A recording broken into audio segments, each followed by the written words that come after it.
You mentioned Ian Henderson. Who is he? What do we know about him? Well, Mr. Henderson has a very long pedigree of this type of behaviour. He was in fact implicated in criminal acts on behalf of the British services in Kenya during the uprising in the 50s and 60s and so on. Subsequently, he appeared in Bahrain, and whilst obviously the British would never say that he was sanctioned to be there on their behalf, he is ultimately there as somebody who's had that training, who's been part of the British security services at one time or another. And he led a very bloody regime. We're talking about him having full oversight of what was going on, which included quite extreme cases of torture. We have had the worst types of torture, whether it's water torture or using electric shocks on people's genitalia and so on and so forth.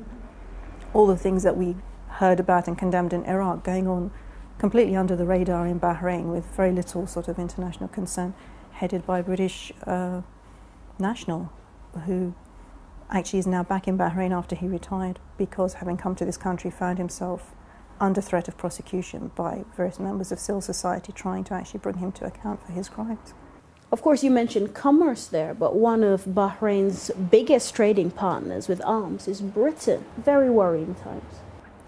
Very worrying times. I mean, Bahrain is just one of the many countries that have done a lot of trade with Britain on the issue, with regard to arms, and we now see deployment against civilians.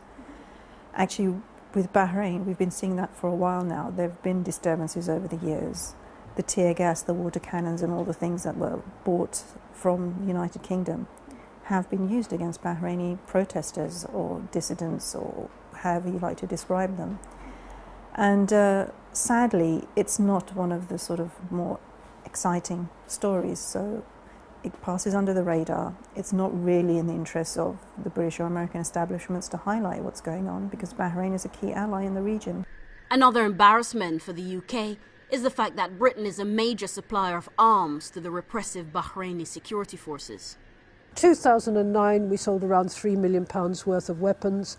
In 2010, up till September, we sold around £5 million. So it's a rising amount of weapons. Once again, we can't say precisely what weapons were sold or what companies were selling them, but we do know those weapons did include things like tear gas, submachine guns, assault cannons, and sniper rifles, for example. They're all weapons that you use primarily in internal repression rather than for external defense. But when they got these licenses, are any of the provisions that they're for defense of the country as opposed to things that are clearly there to repress the population? Well, one of the criteria for exports is that weapons should not be sold if they're likely to be used mainly for internal repression. And no weapons licenses to Bahrain were refused last year.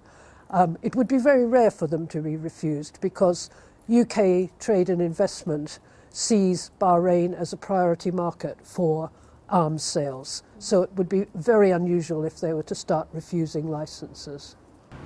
Are you concerned by the sales of British arms to Bahrain?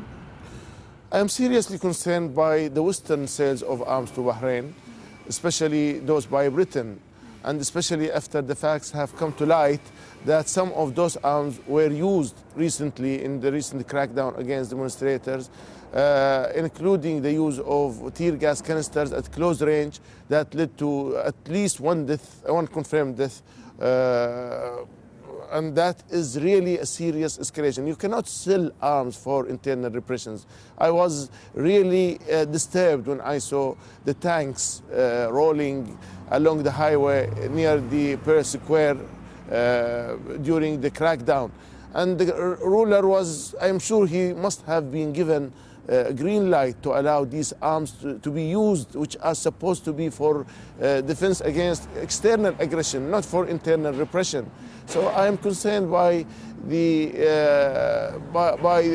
running and the juggling for arms sales to the Middle East, especially to those oil-rich Gulf countries.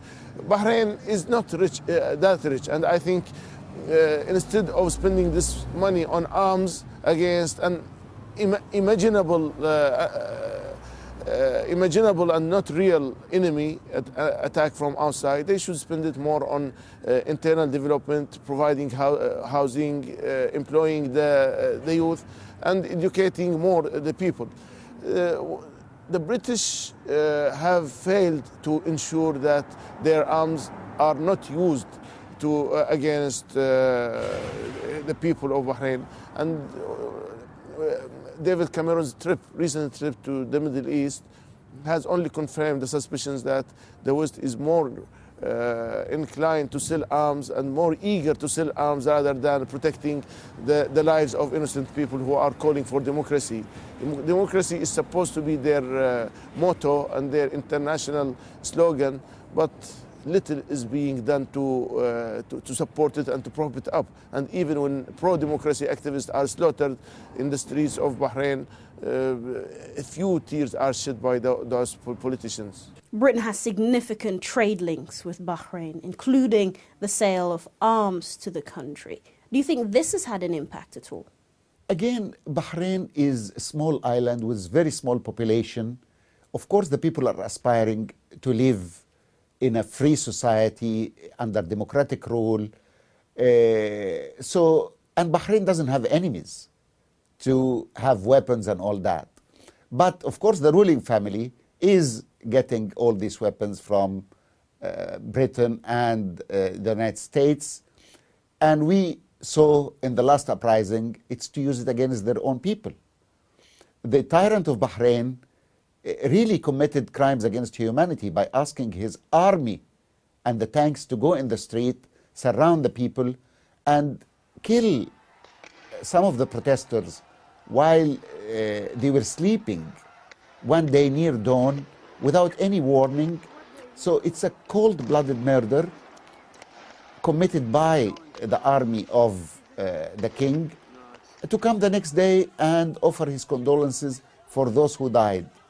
And really, if I was near him, I would tell him, they did not die naturally. They were killed, and they were killed by you, so you have got blood in your hands. Don't play innocent and offer condolences after committing the murder. And he should listen to his people. You know, those tyrants in actually the Middle East are really unique among the tyrants of the world. Because people are rebelling, trying to push them out of their seats, but they are hanging on by their teeth. Even if they kill all the population and make a bloodbath, they don't care as long as they keep their regime and their rule in place. Is Britain choosy in criticizing some human rights record in the Middle East, but not others? I think most Western countries are choosy and selective. They would, for years, they had ignored the plight of our people in the Middle East, especially in Bahrain. They would not do anything. In the 90s, we have sent them many letters and reports about what was happening to our brothers and sisters inside the Al Khalifa jails. But they would go and criticize China and Soviet Union and Iran for claims that we do not know about how serious they were. But where we had presented them with incontrovertible evidence, they failed to act. They did not want, they have refused to see any victim of torture who came here, and we for whom a meeting we requested with the Foreign Office or with anyone from the government, but they have not done so. They have not accepted or agreed to see anyone from the serious opposition, especially those who have been tortured by the regime.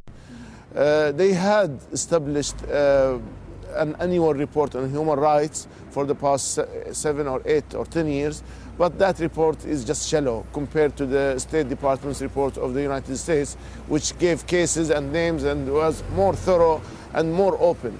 Of course, the Americans are more forthcoming in terms of human rights, although they don't act upon them, but at least they highlight their concerns with a degree of objectivity, despite their selectivity in dealing with the various countries. But at least they mention but they mentioned bad human rights records of, say, Saudi Arabia, Bahrain, but they wouldn't act upon their own findings and their own assertions. Britain's always been very vocal about democracy and human rights, especially in that region, but they seem to pick and choose the cases. Why do we think this is? Sadly, the rhetoric of democracy and human rights has been used very cynically by the United Kingdom, despite under the previous government talking about having an ethical foreign policy and so on and so forth. Sadly, until that changes, until they start talking consistently about political representation, political participation, people having a right not to be tortured, and being consistent in the application of it, then they're not really going to have a lot of friends on the ground either in those countries that they're pontificating to, or frankly amongst people who are working for human rights around the world. It is a very obvious hypocritical stance that they've taken. They will promote minor issues in some countries, inflate it as a huge issue, and yet allow things like the situation in Bahrain to be sort of played down. We can only hope that eventually we will get some kind of redress to that, but there doesn't seem an awful lot of hope for it at the moment. We've seen a British Prime Minister going around selling more arms in the Middle East, and he's selling them to the same guys who are committing these atrocities in Bahrain. Mm-hmm. Is it a little bit of a shame that Bahrain's taken a little bit of a backseat to what's going on in Libya? It seemed to have conveniently fallen off the pages a little bit. Well, yes, I can be quite cynical as to why the focus is so much on Libya, whilst undoubtedly terrible things are going on there. We are still witnessing a kind of ongoing persecution in Bahrain. Things have not gotten better. There's still a huge demonstration going on there, a huge call for change, and it's more than a shame. It's actually quite disgraceful that the international community, particularly the US and UK, have really allowed that issue to be sidetracked. Now the Saudi army has been called in to quash the democratic uprising in a secret deal with the US. The sight of Saudi soldiers killing Bahraini protesters has led to a storm of condemnation across the world. So what's next for the people of the tiny kingdom?